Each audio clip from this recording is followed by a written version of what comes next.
Hey guys, how's it going? Greg again. I've loved the last 12, 13 hours. I just put a video up last night and I've had really good conversations with a whole handful of you guys. There's not very many of you subscribed, but we'll fix that eventually. I'm loving the conversations. The reason I'm doing a quick video today is basically, if you've been following the videos, which a bunch of you guys have, you can see kind of the method to the madness that I'm laying out. That's an alternative route for what the mainstream kind of coverage has been, and that involves starting with keeping Kyle Lowry and looking to use these contracts. So let's get right into it, because that's what some of you have reached out to me to ask about. What are our assets that we can use within the next few days before the draft?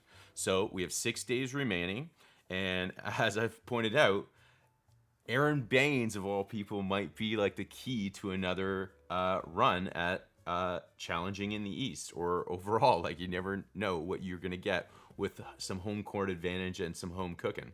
So we have a really good core, and I'm excited to see what we can do. So we only have 6 days to do it. So let's take a look. In order to see what other assets we have, because that's what you guys are asking, we need to look at our payroll. So I've blown this graphic up a little better than I had it yesterday. And this is just so that we can take a look at who we've got. We want to look at 2021, 2022. These are all, many of them are like non-guaranteed contracts. And we're going to run through them, and I'll show you what assets we have to go into this 6 days with. Now, don't forget, when I say it's 6 days, it's actually only 3, because we need to make a move before 3 days before the draft. So we have to make a move by the 26th. So these next 3 days could be a dud, or they could be a super exciting, pivotal moment in Toronto Raptors roster history here. So let's see what we can do. So before we get going, I just asked you guys to take a look at subscribing, give a thumbs up, give yourself an alert, and give me any comments. Like, I want to know, what other things do you guys want to talk about in the off season? Like, do you want to talk about other teams? There's so many interesting teams with picks and stuff. Anyway, let's start running through these. So let's take a look at our team. So we basically need to plug some holes. So the way the roster sits right now, the way I've constructed it, is we keep Kalo, and then we've got Freddie, OG, Pascal, right? And that makes a lot of sense to everyone. So that's where we're sitting right this second. And obviously the center is a major curiosity. And I've pointed out in my other videos what we could do with the 4th overall pick and some expiring contracts to get some big fish centers.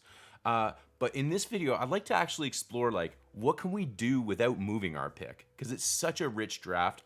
It's so fun to think about who we're going to take. You guys know my preference. But yeah, let's talk about who we might be able to get with our other assets. So let's take stock. What's in the pantry? What do we have right now?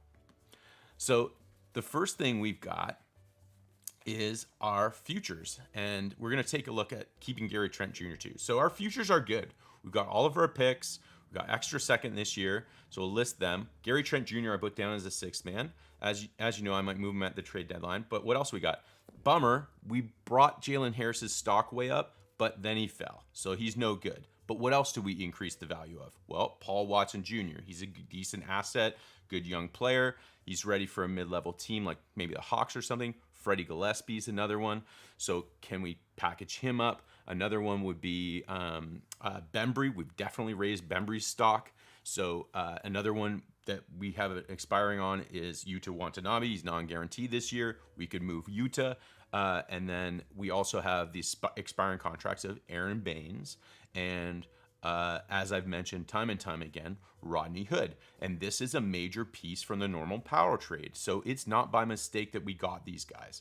So can Masai turn Rodney Hood, Aaron Baines contracts, and some of these little assets? Again, super shame about Jalen Harris, but can we turn some of these assets into a center? That's my real question. Or another viable player that we need to plug a hole. What I'm going to show you is I don't think we have holes behind the center. A lot of people have said to me flat out they're totally content with Kem Birch as a backup. I couldn't agree more. Just being able to run a proper pick and roll with a defensively, like, positionally responsible player like Kem Birch was amazing. And he's also going to pay dividends if we do pick up some youngsters or hang on to a guy like Gillespie that needs a mentor in front of him.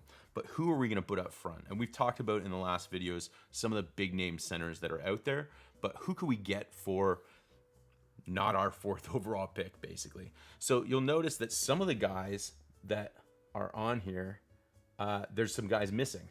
And I haven't listed them because I see them as bench players. Ideally, I don't want to move them. So who are those players? So first, I've circled these contracts, and you can see they add up to a certain amount. We don't need to move them all at once, but there's a couple that aren't on there, and they're 2 favorable ones. The first one is Malachi Flynn. I love him if we keep him. He's a player that interviewed and wants to stay in Toronto. The second one is going to be Chris Boucher. It's a super favorable contract for $7 million this year. It's too good to not take advantage of. So if this is our standard bench, like think about this, like if this is our standard bench, and then you combine that with my other video about the draft, if we keep this 4th overall pick, we're going to wind up potentially with Scotty Barnes, in my opinion. And this makes us highly formidable with one hole to fill. And that one hole to fill is who is the starting center. And I don't like small ball, at least not all the time. We saw it with flashes against the Celtics a couple years ago in the playoffs and stuff, but we didn't even win that series, right? So who are we going to be able to get? Can we dial up a center with the 2023 first rounder or 2024 first rounder and some of these assets and expiring contracts? Are we going to be able to keep our 1st overall pick? Those are the questions that I really have, guys. What I'd like you guys to do is let me know what you think we should be doing with these picks. So what should we do? Should we trade the pick? Should we turn it into something? We have 3 days to do this, guys. Like, subscribe, comments. I'd love to hear from you. And don't forget, in the end of everything, it's all about the Larry. If we got to ship the pick, I say ship it. Get me an all-star center. Get me Karl Anthony Towns somehow. Get me Christian Wood. Get me something out there. Get me Steven Adams. Do you know what I mean? And if we can hang on to that 4th pick, I'm saying this bench is looking sweet. Peace. This is Chef's Kiss approved. Mwah!